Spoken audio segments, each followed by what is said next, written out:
Hello, this is Reindeer's Bees. Today I'm going to tell you why your hive swarming multiple times can kill them. So swarming is a pretty common thing. It's what bees do to reproduce. The first swarm is called the primary swarm. That's where 30 to 60% of your bees is going to leave with the old queen. That's not the issue because at that time the hive has tons of brood in it and it's probably like a busting massive colony. So losing half your bees and a ton of brood left behind means your hive's just going to be fine if it swarms once. The issue is many beekeepers don't know this part. Hives can swarm multiple times. It's called after swarming. I read an article about it on the American Bee Journal. I'll link it below and you can look at it after the video. After swarming is when a hive casts any swarm after the first one. So there can be, one after swarms, 2, 3, sometimes even 4 after swarms. So 5 total swarms. At that point, your hive's going to be completely depleted. So some people let their hives swarm because they think it's natural, and it is natural for them to do, and it can help with mite levels and some other issues. But you have to keep in mind, if you let the hive swarm once, they may attempt to swarm many more times than once. These after swarms typically are virgin queens. So the old queen leaves in the first swarm. Then once they decide they're going to swarm again, there's still a bunch of queen cells left because bees that are about to swarm create a bunch of queen cells, often way more than one. So they wait for one of the queens to hatch, a virgin queen bee, then they fly off with her.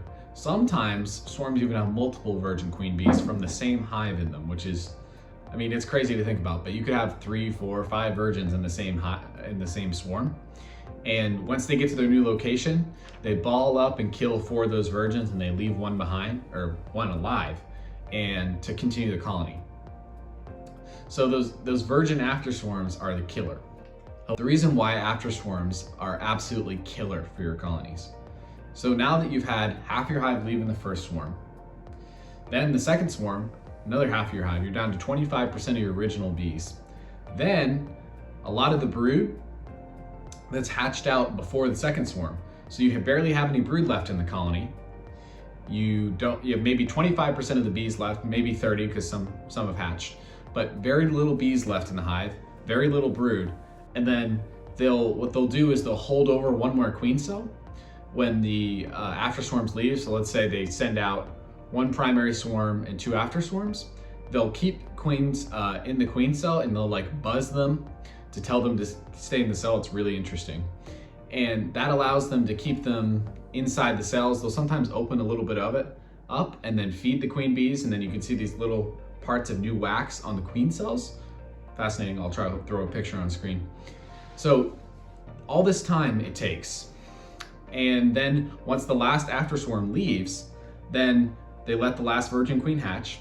She hatches, goes out on a mating flight, comes back to the hive. That may take up to 10 days, possibly more, for the queen to come back and start laying eggs. So now it's been, probably at least 20, 30 days since there was a laying queen in the hive. And so you're gonna have 0 brood left, very few bees. And so this is where the problem happens, is because especially if you're in a dearth, the hive's so weak at that point that wax moths, hive beetles, anything can get in there. If it's during the dearth, robbing is a really big issue. So it's not the primary swarm, it's the how many, 2, 3, 4 swarms after that really destroys your hives. I made this video so people know that swarming can lead to the death of your hives. Often it's just 1 swarm and it's not a big deal. They get a queen back from a mating flight, it'll be fine. But after swarming, even if they get a queen back, they're just gonna be so small and weak that they won't be able to build up for months, especially if you're in a dearth. They're just absolutely screwed. There's not a whole lot the bees can do at that point. And that's assuming the queen comes back from her mating flight, which depending on where you live, is probably a 65 to 80% chance that she comes back from her mating flight. So it's really hard to just let your hive swarm over and over again.